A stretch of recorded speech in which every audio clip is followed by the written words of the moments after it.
In the hallowed halls of White Sands, a shadow fell upon my very being. My father, General Theodore Maxwell, a titan of military authority, stood before my entire command. His finger, an accusatory spear, pointed directly at my chest, yet his words were not for me, but a pronouncement for the gathered assembly. "Who," he roared, his voice shaking the very foundations of the room, "allowed this failure in here?" In that deafening silence my world, as I knew it, shattered. He, in his immense power, believed he could erase my existence with a single, contemptuous word. He did not know. The silence he meticulously crafted was, in truth, the very blueprint of his own undoing. My name is Major Audrey Thorne, 37 years young, a woman forged in the crucible of dedication and relentless pursuit of truth. The heavy steel door of the Strategic Operations Center, the very heart of the war room, hissed shut behind me, sealing me within a silence that was not empty, but suffocatingly heavy. The air was frigid, an artificial chill unrelated to the hum of the air conditioning, born instead from the 50 pairs of eyes that, in a single, chillingly synchronized motion, swiveled to meet mine. It was the predatory gaze of a pack discerning a wounded animal in their midst.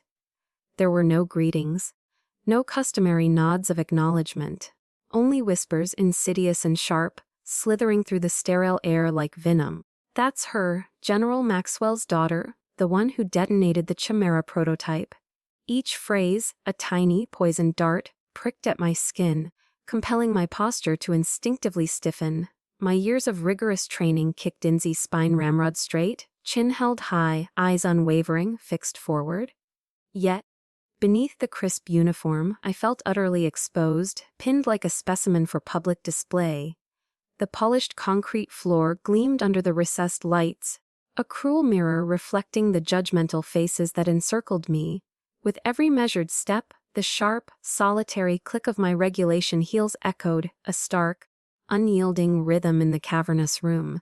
It was the sound of walking on shattered glass, a grim symphony. I had not come here seeking their pity. I was here to accomplish a task that not a single one of them, for all their whispered judgments, could hope to achieve. Then I saw him. My father, General Theodore Maxwell, stood at the epicenter of the room, a monolith of military might beside the main holoscreen, which pulsed with the angry, crimson warnings of the failing Chimera project. He did not look at me. Not at first. He was engaged in a performance, and the opening act was my public humiliation. He deliberately allowed me to stand there, in the oppressive center of the room, marinating in the corrosive acid of their collective judgment for precisely 15 agonizing seconds. I counted each one. Each second stretched into an eternity. Then, with a slow, deliberate theatrical turn, he faced me. His eyes, the same piercing blue as my own, raked over me from head to toe. This was not the gaze of a father, it was the dispassionate assessment of a superior officer inspecting a broken piece of equipment. A cold, cruel smirk stretched his thin lips, and then he laughed. It was not a sound of amusement. It was a weapon. A loud, booming, concussive blast of pure contempt engineered to detonate in the very center of the room, stripping me bare before every officer, every engineer, every soul who had ever served under my command.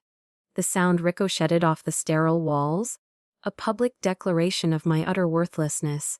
It was the chilling sound of absolute disdain. When the last echo of his laughter finally died, a horrifying, profound silence descended.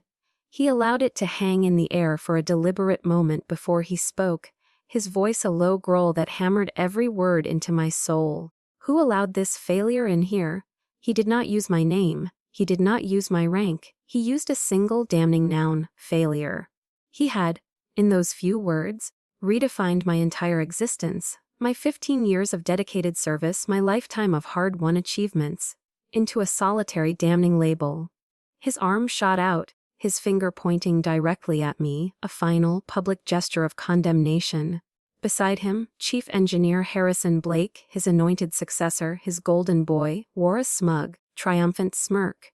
He was a willing participant in this execution, clearly reveling in the spectacle. In that moment, my world did not implode due to a technical malfunction or a catastrophic explosion. It collapsed under the crushing weight of 4 words spoken by my own father. The polished floor seemed to tilt beneath my feet. The faces around me blurred into a watercolor wash of scorn and pity. My breath caught in my throat, a knot of grief and rage so impossibly tight I thought I would surely choke on it. My mind went blank, a white screen of pure, unadulterated shock. I could feel my knees beginning to tremble, threatening to buckle beneath me. Just as the encroaching darkness at the edge of my vision began to close in, the doors at the far end of the war room hissed open once more. A woman stepped through, small in stature, dressed in a simple dark pantsuit, her salt and pepper hair pulled back in a severe bun. She nevertheless walked with an undeniable aura of authority that commanded the room's attention more effectively than my father's roar. She was Dr. Vivian Hayes, and she carried the indisputable power of the Pentagon itself into that room. She did not pause. She did not glance at anyone else. She walked a straight, unwavering line directly to my father, her gaze as sharp and cold as a surgeon's scalpel. She stopped a mere foot in front of him, forcing him to meet her gaze. "Actually, General," she stated, her voice quiet, yet cutting through the tension like a razor, as cold as the New Mexico desert at midnight. "I authorized the project's original designer to be here." She held his gaze, her eyes unyielding. "Your incident," she continued, each word delivered with icy precision, "is now my problem, and I do not tolerate circuses." The words hung in the air, a shield of solid steel that had just blocked his final, fatal blow. I watched as the crimson rage drained from my father's face, replaced by a pale, chalky humiliation. The monolith had cracked. For the first time all morning, I took a full, liberating breath. That laughter, it echoed in the profound silence that followed Dr. Hayes's pronouncement in the war room. It was not the first time I had heard it. That exact sound, devoid of joy, filled only with sharp, cutting derision, flung me back 15 years. It was a cruel form of time travel, pulling me from the cold, sterile environment of White Sands and dropping me into the grand, hallowed hall at West Point. I was 17. My hair was longer then, tied back in a simple, no-nonsense ponytail, and my face was free of the lines that stress and chronic disappointment would later carve around my eyes. I stood on a brightly lit stage, the heavy oak lectern smelling of lemon polish and a century of speeches. The weight of history was palpable in that room. I had just won first place in the National Science and Engineering Fair for military dependents, a competition that drew together the brightest young minds from military families across the country. My project, a miniaturized inertial guidance system I had painstakingly built in our garage, was complex, groundbreaking, and I knew, with the fierce certainty of youth, years ahead of its time, it was the culmination of an entire year of sleepless nights, of hands stained with solder and graphite, and 100 meticulously calculated failed equations before I found the single, elegant solution that worked. I remember the raw, electric thrill that shot through me when they called my name. It was a feeling so pure and powerful it made my hands tremble as I accepted the award. It was the absolute pride of creation, of wrestling a complex problem to the ground and forcing it to yield its secrets. But then, as a high-ranking officer and a proud father, my own father was invited to the stage to say a few words. And in the span of 2 short minutes, he took my singular, hard-won victory and twisted it into something grotesque. He stood at that historic lectern, his dress blues immaculate, a paradigm of military honor, his voice, trained to command thousands, resonated with practiced authority through the microphone. He began by speaking of the importance of teamwork, of the core values of leadership that West Point itself embodied. His words were smooth and eloquent. And then he gestured towards the audience, his hand pointing to my younger brother, Ethan, who was sitting in the 3rd row, looking utterly bored. "Audrey's success today," my father announced, his voice booming with a false sincerity that made my stomach clench, "is a testament to the inspirational leadership of my son, Ethan. It was Ethan who brought the team together and ensured this project was completed on schedule. A wave of polite, then enthusiastic applause erupted through the hall. They were clapping for Ethan. They were clapping for a lie, for a beautifully crafted narrative of brotherly teamwork that had never happened. I stood on that stage, clutching a heavy, gold-plated trophy, and felt utterly, completely invisible. The physical weight of the award in my hands was nothing compared to the hollow emptiness that opened up in my chest. He hadn't just diminished my work, he had erased me from it. He had stolen it right there in the open and gifted it to his golden boy son. He had taken my mind, my passion, my singular intellectual triumph, and turned it into nothing more than a political tool to polish the future career of the son he truly valued. After the ceremony, Ethan came up to me, his face beaming with an unearned, reflected glory. He clapped me on the shoulder, a gesture of casual camaraderie that felt like a slap. "Great job, sis," he said, grinning. "We did it." Wait, the word hung in the air between us, a monument to his ignorance. He didn't even realize the depth of the injustice. He didn't see the theft. He had grown so accustomed to basking in the glow of my efforts, so used to having his path paved with the stones of my hard work, that he simply accepted this as his due. It was his natural state of being. My father had taught him that.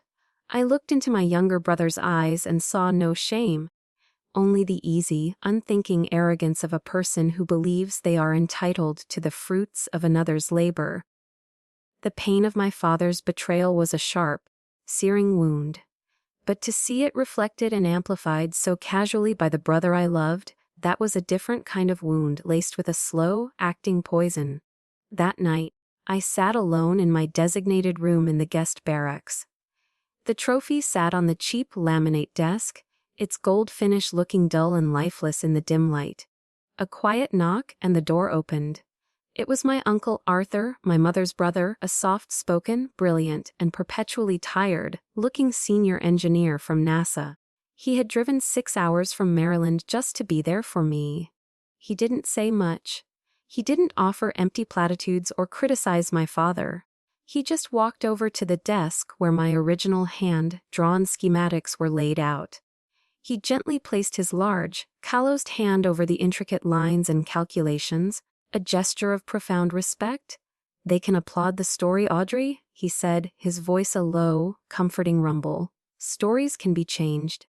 But this machine, it only obeys the truth. And you are the one who created that truth." He looked up from the papers and met my eyes. "Never forget," he said, leaning in slightly, his voice dropping to a conspiratorial whisper, "that you're an engine whisperer. You hear things other people can't." His words didn't magically fix the hurt, but they did something infinitely more important. They built a small, secret fortress inside my soul. They became a private legacy, a quiet reminder that my real worth wasn't measured in applause or determined by my father's distorted narratives. It was forged in the silent, unyielding truth of metal and logic. It was a truth only the machines, my uncle, and I understood. The fortress my uncle helped me build and my soul kept me intact, but it couldn't pay the rent. The truth of metal and logic needed a workshop. It needed a place to become real. After I left the military, I took every dollar I had saved and poured it into a corrugated metal box on the outskirts of Las Cruces, New Mexico. Garage 17. It was my empire of dirt and grease. It baked like an oven in the summer and was bone, chillingly cold in the winter. The air was thick with the smells of motor oil, burnt metal, and the bitter, over-brewed coffee I kept on a hot plate in the corner. I had gone from state of the art sterile laboratories to this. My new companions were a beat-up set of craftsman tools and a tiny radio that crackled with old country music. I took any job that came my way. I fixed the water pump engines for the local Hatch Chili farms. I patched the failing hydraulic systems on rusted-out pickup trucks. I rebuilt generators that were older than I was. It was gritty, dirty manual labor. It was honest and it was mine. The men who came to me at first all wore the same look, a look of deep, profound skepticism. They'd see this small blonde woman with tired blue eyes and immediately doubt I could possibly understand the complex machinery that was their livelihood. I'll never forget one rancher, a big man with a sunburned neck and a permanent scowl. He threw a set of keys onto my workbench with a loud clatter. "You break it any more than it already is?" he grunted. "And I'm not paying you a dime." I didn't argue. I didn't defend myself. I just nodded, picked up the keys, and got to work. I spent 12 straight hours on his diesel engine, my hands bleeding from a slipped wrench, my face smeared with grease until I looked like a ghost. But when I finally turned the key, the engine didn't just start. It roared to life with a perfect, steady rhythm it probably hadn't had in years. The rancher just stood there, looking from the humming engine to me, then down at my calloused, dirt-caked hands. The look of contempt in his eyes slowly, grudgingly morphed into a kind of baffled respect. He paid me in cash, didn't say another word, and left. That was a good day. One evening, after a brutal fight with a stubborn transmission, I slumped onto the dusty concrete floor, my back against a stack of old tires. I cracked open a cold Coors Banquet, the champagne of blue-collar work, and checked my emails on my phone. And there it was, an email from Ethan. The subject line was just 2 words: great news. He was writing to boast. He'd just been promoted to project manager at a major defense contractor. He proudly detailed his latest brilliant initiative for streamlining their supply chain logistics. An idea I recognized instantly, because I was the one who had sketched it out for him on a cocktail napkin years ago, when he was struggling in business school. I read his words, the bitter taste of the cheap beer mixing with the familiar, acidic taste of injustice in my throat. The world felt so fundamentally crooked in that moment. There he was, in an air-conditioned office, getting promotions for selling my old ideas, while I was sitting in the dirt, fighting to make a living with my own 2 hands. I took a long drink of beer, then deleted the email. A familiar wave of hot anger and self-pity washed over me. But this time, something was different. I didn't let it drown me. I stood up, the motion stiff and sore, and channeled that rage into energy. I turned my attention to a passion project I'd been tinkering with, an ancient Cold War-era generator that every other mechanic in the county had declared dead and unsalvageable. I worked through the night, not for money, not for a customer, but for myself. I remembered my uncle's words, "You hear things other people can't." So I listened. I ran my hands over the cold metal casing, feeling the vibrations. I closed my eyes and let the hum of the auxiliary power guide me. After hours I found it, not a broken part, but a flaw, a microscopic fracture in an insulation coil so small that it defied all standard diagnostic tests. As the first pale light of the New Mexico dawn filtered through the grimy windows of my garage, I flipped the main switch. There was a click, a hum, and then a steady, powerful thrum filled the quiet morning air. The generator was alive. Its rhythm was perfect, its power output clean and strong. It was my victory, a silent one with no audience and no applause. But it was real, forged from my own knowledge, my own hands, my own stubborn refusal to give up. And in the silence of that desert sunrise, that was everything I needed. My silent victories in Garage 17 didn't stay silent for long. In the small, interconnected world of high, desert mechanics and ranchers, whispers travel faster than dust devils. A reputation for fixing the unfixable is a valuable currency. About a year after I first opened my doors, that reputation paid out in a way I never expected. One morning, while wiping the grease from my hands, I saw a new email pop up on my phone. The sender's address was a jumble of random letters and numbers, heavily encrypted. The message itself was brief, stripped of all pleasantries. "We have a technical problem. We require your consultation. Discretion is absolute. A car will collect you tomorrow at Doe 800. There was no name, no company, no letterhead. My old military instincts screamed that this was not a normal job fixing a tractor. Every part of me that had been trained in caution told me to ignore it. But the engineer in me, the part that lived for a challenge, was intensely curious. That part won.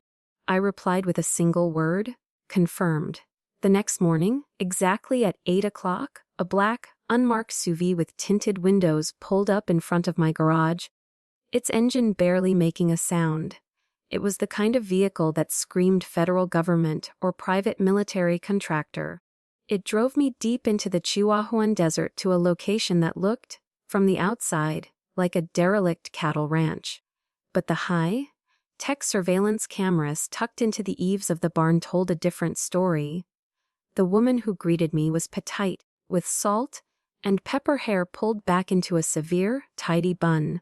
She wore a simple but impeccably tailored business suit that seemed out of place in the dusty landscape, but it was her eyes that held my attention. They were sharp, intelligent, and radiated an invisible, unassailable authority. "Vivian," she said, extending a hand. Her handshake was firm, her focus absolute. She wasted no time on small talk, leading me directly past the rustic facade and into a state-of-the-art laboratory. There, mounted on a testing cradle, was an engine prototype that made my breath catch. I recognized its architecture immediately, an advanced iteration of an old Darpier design.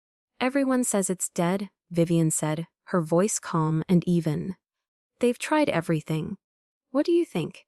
I spent the next 2 days in that lab. I barely ate. I didn't sleep. It was just me and the machine. I didn't just read the terabytes of diagnostic data they had compiled. That was their mistake. They were looking at the data, but they weren't listening to the engine. I placed my hands on its cold metal casing, closed my eyes, and just listened. I felt the vibrations, the subtle harmonics, and I heard a tiny stutter in the fuel injection cycle. A microsecond anomaly so minute that the automated diagnostic systems had dismissed it as within acceptable tolerance. It wasn't broken, it was out of tune. I spent hours sketching out a new control schematic, proposing a software patch to recalibrate the controller logic. When I was ready, I presented my findings to Vivian.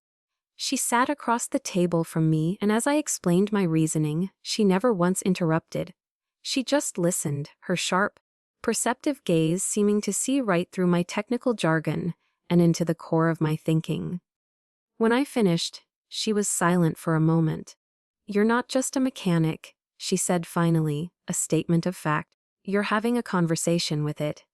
It was the first time anyone had truly understood my process.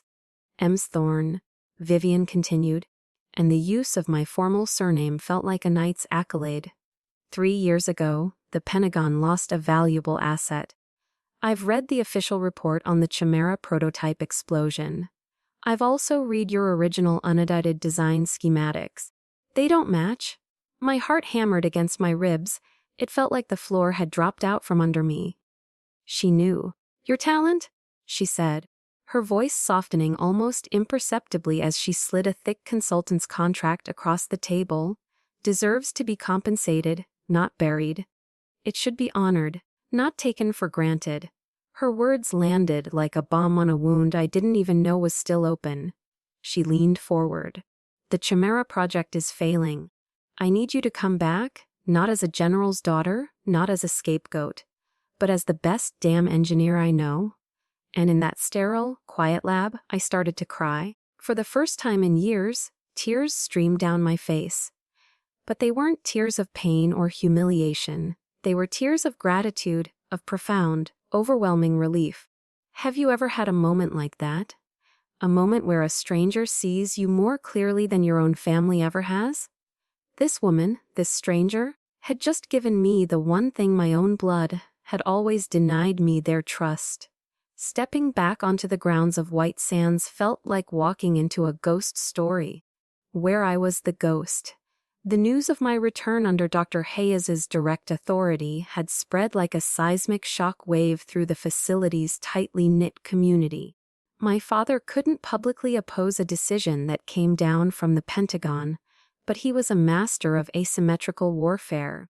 He made sure I felt the chill of his displeasure in other ways, sending a clear, unspoken message through the ranks: I was not welcome. The first technical briefing was his opening salvo. I was there as a consultant, But I was also the original architect of the system they were failing to fix. A fact that hung in the air like unspoken static. I started to explain my initial diagnostic theory, outlining the subtle frequency modulation I had detected at the private lab. I hadn't even finished my first sentence before I was cut off by Harrison Blake, my father's freshly polished crown prince. "With all due respect, Miss Thorne," he said, the condescending emphasis on M's, a deliberate jab, a public stripping of my former rank.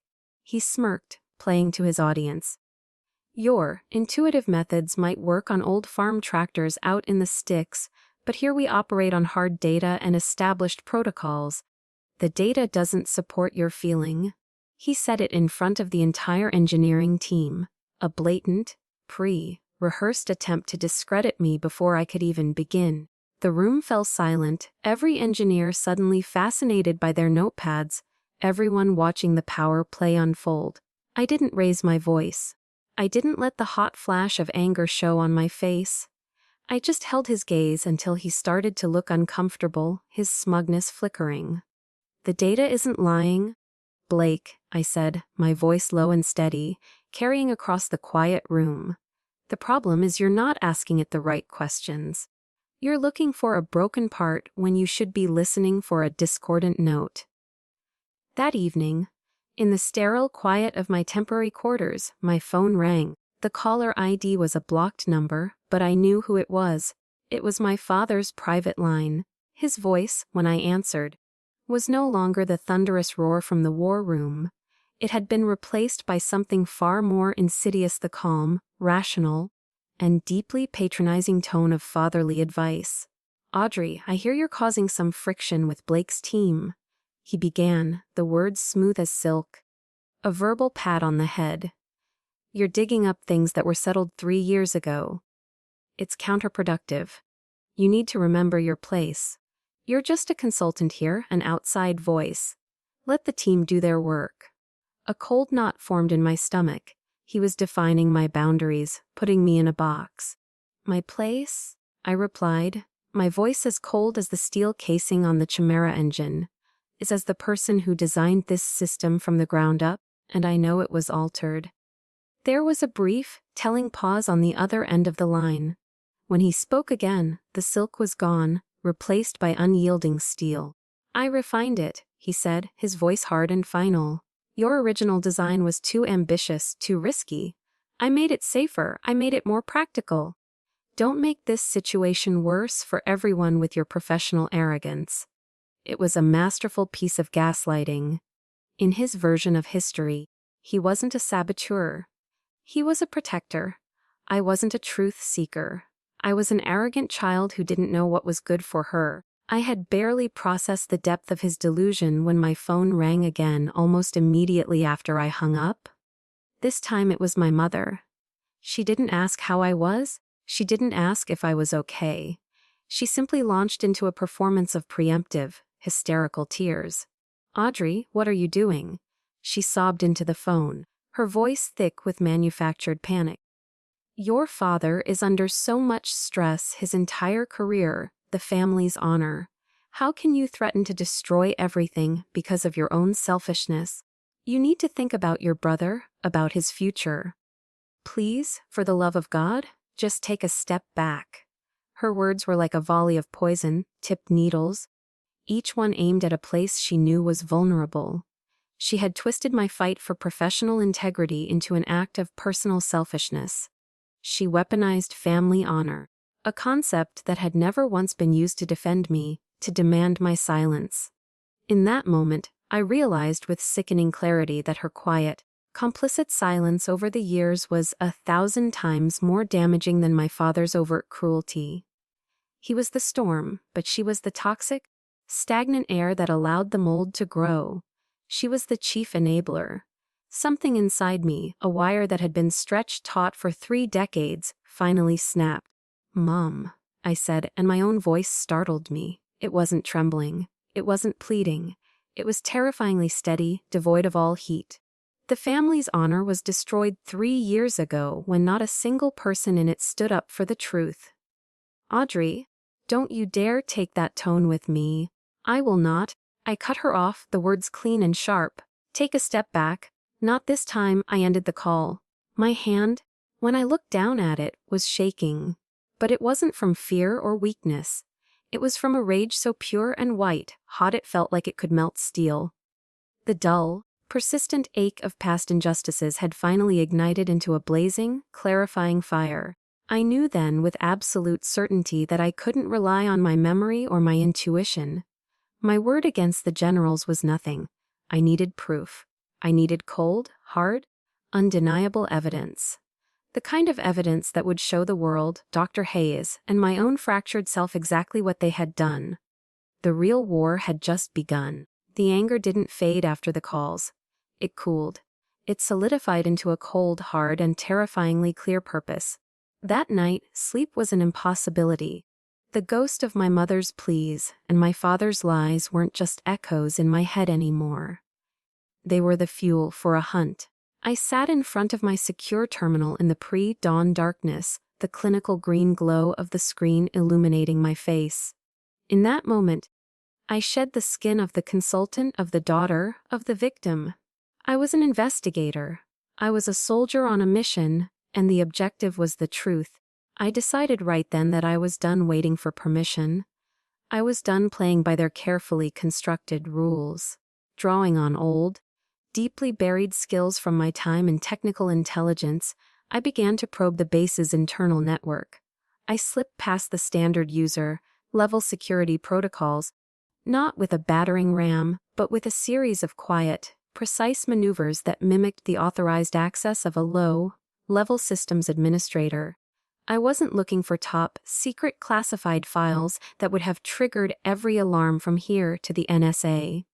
I was hunting in the digital boneyard. I was searching the long-term archives, the auxiliary maintenance logs, the temporary data caches, the forgotten, dusty corners of the system that no one ever thinks to sanitize. I moved through the labyrinthine directory trees like a lone wolf stalking through a silent digital forest. I didn't know exactly what my prey looked like, but I could smell its trail of deceit. After hours of methodical, painstaking searching, my heart hammering against my ribs with a frantic mixture of fear and adrenaline, I found it. It was buried deep, nested within a subfolder so obscurely labeled it was practically invisible. Temporary calibration reports, Archive Q3. Inside was a detailed log of the changes made to the Chimera's emergency alert system. My original design, a 6-stage waterfall protocol that provided nuanced, cascading warnings to allow for intervention, had been stripped out. It was replaced by a brutally simple, all-or-nothing 2-stage protocol. But it was the authorization signature at the bottom of the log that made the blood freeze in my veins. It wasn't a committee. It wasn't an engineering panel. It was a single administrative override executed by General Theodore Maxwell. His digital signature was there, stark and undeniable, next to a timestamp at 23 a.m., just 24 hours before the prototype exploded. He had done it himself, in the dead of night alone. My hand flew to my mouth to stifle a gasp that felt torn from my lungs. This wasn't negligence. This wasn't an error in judgment made under pressure. This was deliberate sabotage. But that wasn't the worst of it. The horrifying discovery only fueled my desperate search. The rage gave me a focus I hadn't felt in years. I kept digging, my fingers flying across the keyboard, chasing down every fragmented data packet linked to that timestamp. And then I found the document that shattered the last vestiges of my denial. It was a scanned image of my own hand, drawn schematic for the thrust vectoring valve placement. A key component, whose failure had been the linchpin of the explosion. But attached to the digital file was a scanned handwritten note on official letterhead. The handwriting was his, the sharp, angular script I knew as well as my own. Positioning altered per recommendation of Chief Engineer Blake to increase initial launch efficiency. TM, those were his initials, Theodore Maxwell. It was a lie, a calculated, despicable, fabricated lie. Blake would never have made such a technically unsound recommendation. It violated basic principles of fluid dynamics. My father hadn't just approved a fatal change. He had manufactured a false paper trail to justify it, preemptively placing the blame on his own protégé to cover his tracks and create a clean narrative. He had built my professional coffin and signed another man's name on it. That was the moment everything inside me broke. The years of quiet pain, of being overlooked, of being gaslit, all of it coalesced into a single blinding point of cold, diamond-hard fury. This wasn't just about a career. He had been willing to let me take the fall for a catastrophe he personally engineered. As I stared at the screen, my breath coming in ragged, shallow gasps, I found one last item. A simple search through the public base archives brought up a social bulletin from the Fort Bliss officers' club dated the day after I was forced to resign. It announced a celebratory cocktail party hosted by General Theodore Maxwell in honor of the successful and efficient restructuring of the Chimera project. He had thrown a party. He had raised a glass and toasted with scotch on the ashes of my career and reputation.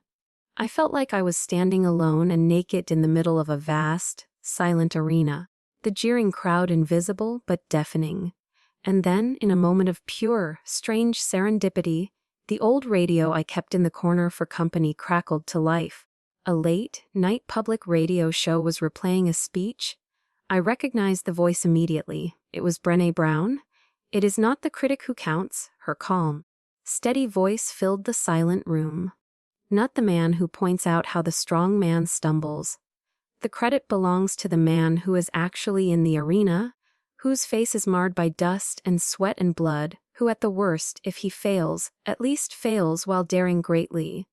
I closed my eyes, the words washing over me, a balm on a raw wound. Yes, I was in the arena and I had been struck down, I had failed.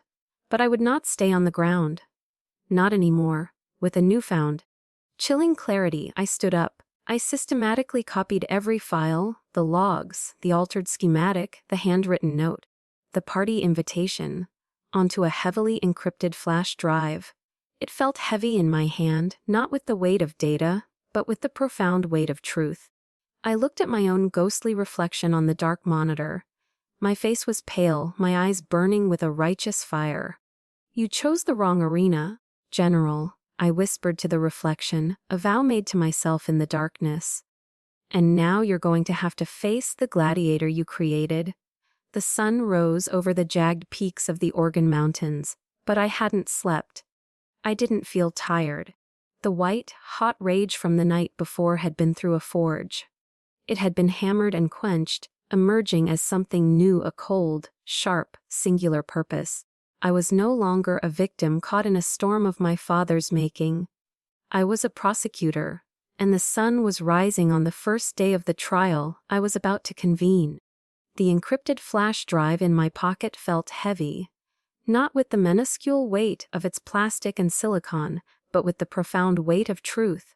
The warrior my father had unknowingly created over decades of relentless pressure was now armed. And every warrior, every soldier, every prosecutor needs a battle plan.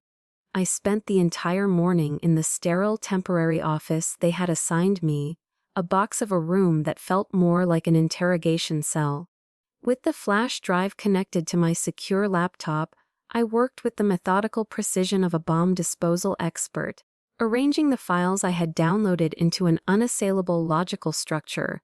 I wasn't just compiling evidence. I was building a case, piece by damning piece.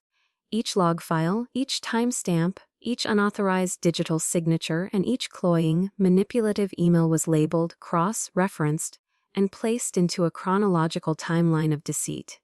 My presentation would not be an emotional appeal. It would be an engineering inquest. I was constructing my argument not with legal statutes, which could be twisted, but with pure, irrefutable engineering logic. A machine, unlike a man, doesn't lie. And I was going to let the ghost of the Chimera tell its own unvarnished story. Around noon, when the desert sun was at its most punishing, there was a soft, hesitant knock on my door.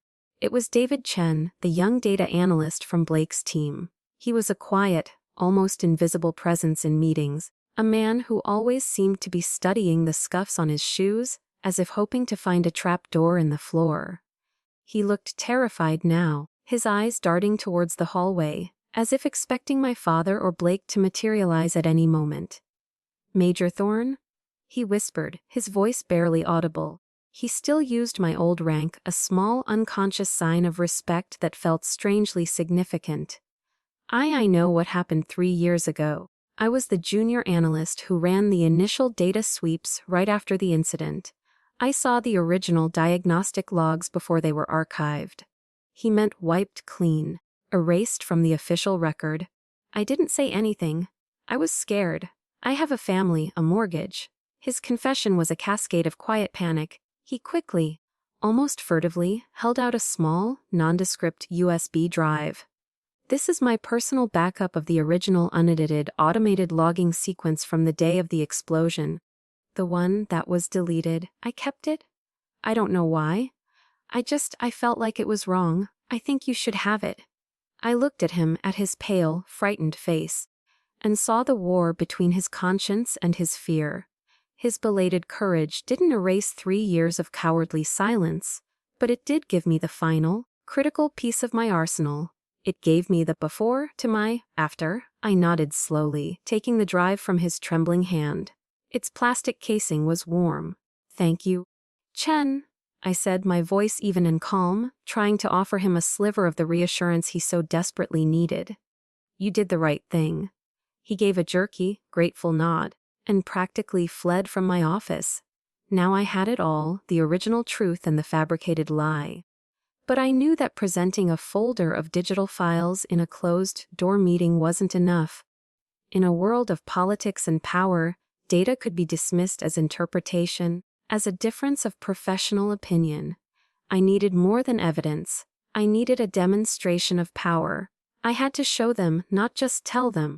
I found an empty briefing room down the hall, one with a massive, wall-sized whiteboard, untouched and gleaming under the fluorescent lights. I picked up a black dry erase marker, the cap making a sharp, definitive click as I removed it, and I began to draw from memory, with a hand that did not shake. I recreated the entire original design of the Chimera project, the intricate coolant circulation loops, the precise calibration of the pressurization valves, the elegant logic of my 6-stage cascading warning system. Every line was exact, every parameter flawless. The black ink flowed from the marker, my hand moving with a speed and certainty that felt almost otherworldly, a direct conduit from my mind to the board. It wasn't just a technical drawing. It was a declaration. It was an act of intellectual and spiritual resurrection. I was bringing a murdered design back to life right there in the open for all to see. I was showing them the beauty, the complexity, and the inherent safety they had willfully destroyed. As I was finishing the final subsystem, a shadow fell over the board. Harrison Blake stood in the open doorway, arms crossed, a condescending sneer plastered on his face. He looked from the sprawling, intricate schematic to me, my hands still moving. "Still playing with your drawings, Thorne," he mocked, his voice dripping with disdain. "It's cute. Maybe you should go back to fixing those tractors. This is the big leagues." I didn't turn around. I didn't grant him a single glance.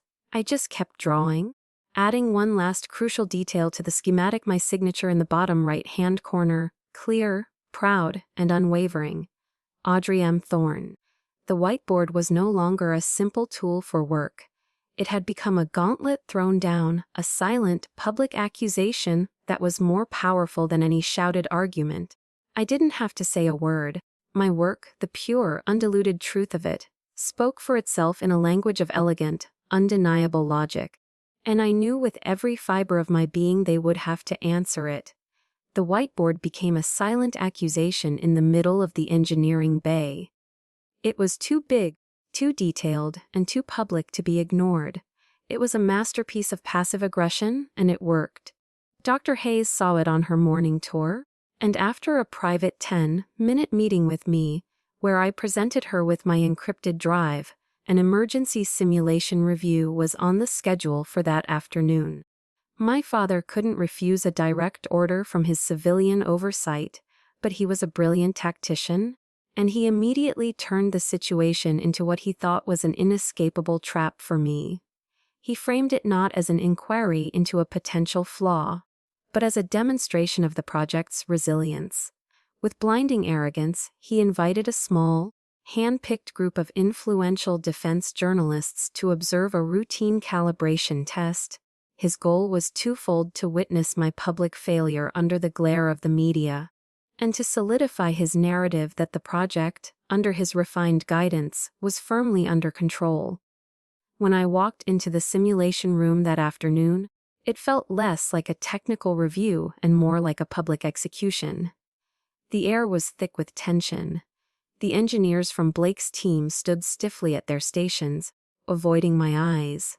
The journalists, with their notebooks and cameras, stood along the back wall, their faces a mixture of curiosity and predatory anticipation. And in the center of it all, like Roman emperors about to preside over the games, stood General Theodore Maxwell and his protégé, Harrison Blake. They were radiating a confidence that bordered on smugness. This was their stage. They thought this was my final act. At a nod from my father, the simulation began. "Run the current configuration?" he commanded, his voice full of authority. The lead engineer initiated the sequence, my father's compromised sequence. On the main holoscreen, the 3D model of the Chimera engine roared to virtual life. The numbers on the telemetry displays began to climb. For a moment, it looked stable. Then, the amber warnings started to flicker. The numbers turned red. The engine sound in the simulation deepened into a tortured groan. And then, second mark, the screen flashed with a massive crimson alert. Cral AKL filer E rombal entierro evenis imani. Blake, performing his part perfectly, slammed a hand down on the emergency stop button. The simulation froze. He turned to the journalists, his face a mask of wary competence. "As you can see, ladies and gentlemen," he explained smoothly, "we are dealing with a system that has certain inherent instabilities in its original design architecture. We are working diligently to mitigate them." He was blaming me, publicly. My father nodded gravely, a look of solemn approval on his face. The lie was being cemented into the official record. It was then that Dr. Hayes spoke, her calm, quiet voice cutting through the manufactured drama like a laser. "Thank you, Mr. Blake. Now," she said, turning her gaze to the lead engineer, "we will run the simulation again, this time using Major Thorne's original configuration." My rank. She had used my rank. A jolt went through me. Blake smirked. Taking the encrypted drive I held out to him, he plugged it into the master console, leaning in as he did so. "Let's see your ghost dance," he whispered, just loud enough for me to hear. The simulation began again. This time, the initial reaction was even more violent. The system, accustomed to the safer parameters, bucked like an untamed horse. Alarms shrieked through the room. Red lights flashed across every console. The journalists began murmuring, exchanging knowing glances. Blake shot me a look of pure, triumphant victory. This was the failure he and my father had counted on. But I was calm. The chaos on the screen was exactly what I had predicted. The system was fighting the change. "Pause simulation," I commanded, my voice clear and steady. The room froze. I walked past Blake, not even glancing at him, and stood before the main control interface.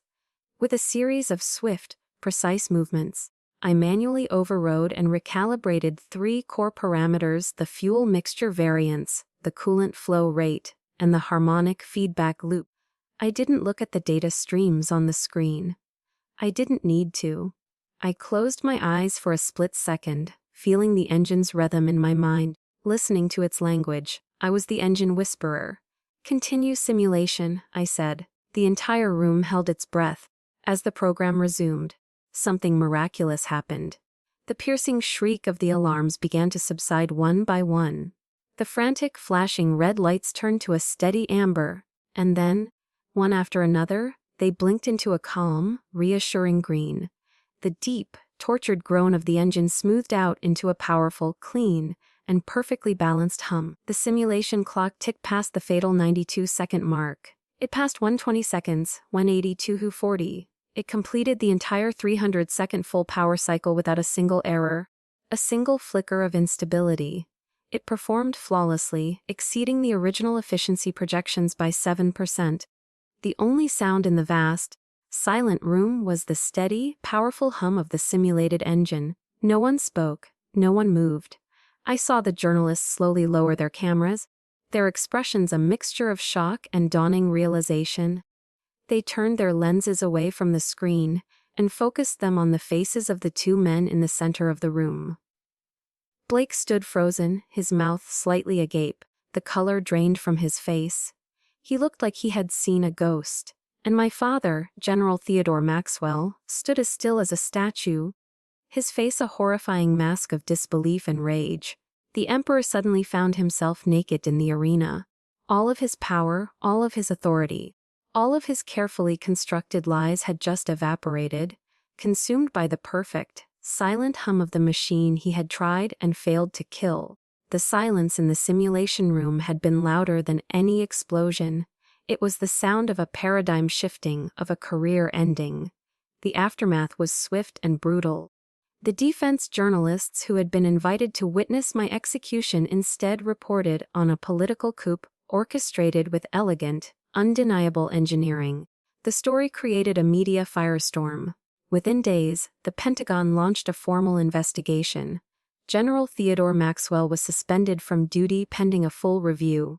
Harrison Blake was fired immediately for gross incompetence and professional misconduct.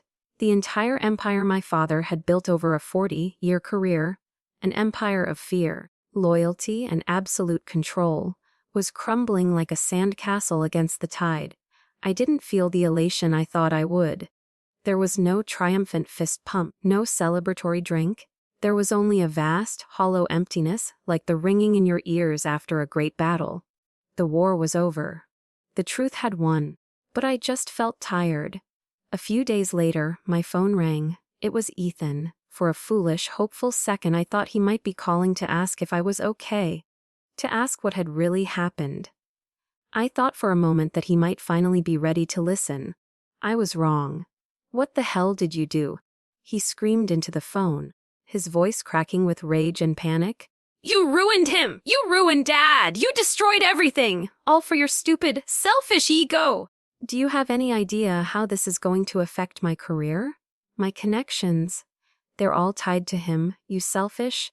I stood there, phone pressed to my ear, and listened to his tirade without saying a word. I listened as he accused me, insulted me, and blamed me for the consequences of our father's own actions. He saw none of the original sin, only the fallout that was inconveniencing him. When he finally ran out of breath, his heaving pants echoing down the line, I spoke. My voice was eerily calm. "You never once asked how I felt. Did you, Ethan?" I said, not as a question, but as a statement of fact. "Not 3 years ago. Not now. Goodbye." I ended the call and blocked his number. With that simple, final action, the last frayed thread connecting me to the illusion of family was severed. It didn't even hurt. It was just quiet. The final confrontation came a few days after that. I was back at my garage in Las Cruces, covered in grease from a stubborn Ford F-150 transmission, when his sedan pulled up in a cloud of dust. He got out. He wasn't wearing his uniform. Dressed in civilian clothes, he looked smaller, older. The towering monolith of a man I had known my whole life was gone, replaced by a stooped, gray-faced old man who looked like he had aged a decade in a week. He didn't apologize, he didn't even try. He started to explain, to rationalize, his voice raspy. "I just wanted to protect you, Audrey. The design was too risky. I never thought it would go this far. The same old lies, the same tired narrative." I held up a hand, my palm stained with oil. He stopped, surprised by the authority in the gesture.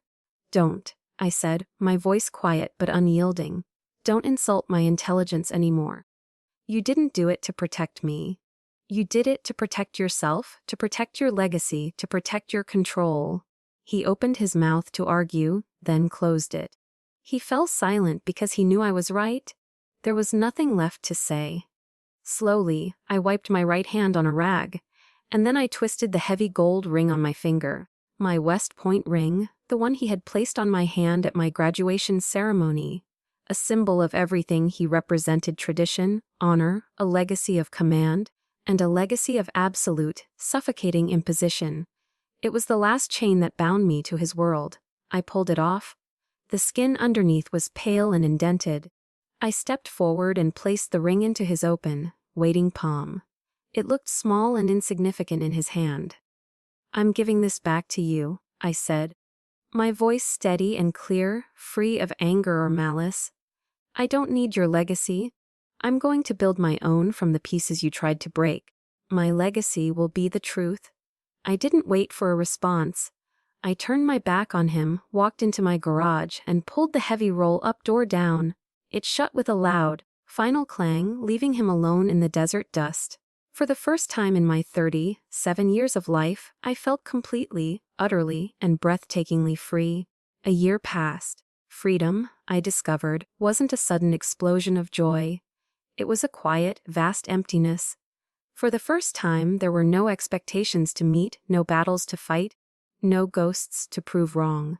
The silence that followed was daunting at first, and I had to learn, for the first time, how to fill it with my own voice. Garage 17 is no longer a solitary refuge. I bought the adjacent bay, knocked down the wall, and expanded. It's no longer just my workshop. It's the home of the Uncle Arthur Project, a nonprofit, tuition-free technical school for female veterans. Every morning now, the space is filled not with lonely silence, but with laughter, the clang of metal on metal, and the rich smell of freshly brewed coffee. I don't teach from textbooks. I teach my students to listen, to feel, to trust their hands and their intuition. I teach them that their value isn't on a medal or a rank they left behind, but in their innate ability to create, to repair, and to understand. A few months ago, a thick manila envelope arrived with the official seal of the Department of the Navy. Inside was a handwritten letter from Dr. Hayes. She informed me that the investigation had concluded, that my rank of major had been fully reinstated with all back pay and benefits. She included a formal offer to return to lead a new independent R&D division. "The Navy needs people like you, Audrey," she wrote. "People with the courage to speak truth to power." I read the letter, a warm smile spreading across my face. Then I folded it carefully and placed it in an old wooden box where I keep my uncle's few belongings. The validation was important. It was the official closing of a painful chapter, but it no longer defined me. This afternoon, I walked over to a young Marine veteran who was struggling with a complex transmission assembly. Her shoulders slumped in frustration. I didn't say anything. I just reached into my uncle's old toolbox and pulled out a small, worn-down wrench. Its wooden handle was smooth from years of his use. My uncle used to say that a good engineer doesn't force a machine. I said softly, my voice just for her. "They persuade it. Try listening. Ask it what it needs." I placed the old wrench in her hand. Her eyes, which had been cloudy with frustration, suddenly lit up with a new understanding. She looked from the wrench to me and back to the engine. In that small, quiet moment, I knew what my legacy was. It wasn't the Chimera project. It was this passing of knowledge, this continuation. As the day ends and the last of the students head home, I sit on the old metal stool at the front of my garage, watching the sun dip below the horizon. The New Mexico sky is on fire, bleeding from burnt orange into a deep, bruised purple. A year ago, this solitude would have felt like loneliness. Now, it feels like peace. The silence is no longer an emptiness to be feared, but a space to be filled with contentment. I walked through fire and I was not consumed. I took the ashes of my past and built a new foundation. I am Audrey Thorne, an engineer, a teacher, a survivor, and finally, I am free. The desert wind whispers around the open doors of the garage. And for the first time, it doesn't sound like a lonely cry. It sounds like a symphony. My own. Finding my own symphony wasn't easy. It took walking through fire, facing down ghosts I thought would haunt me forever, and learning that my worth was never up for debate. I know that many of you listening right now have stood in your own arenas with your own critics, feeling your own silence. The most important thing I learned is that your story, your truth, has its own undeniable power. Don't ever let anyone else write it for you. If stories of resilience and finding your own truth resonate with you, I invite you to share your own moment of strength in the comments below. Because every voice, especially yours, deserves to be heard.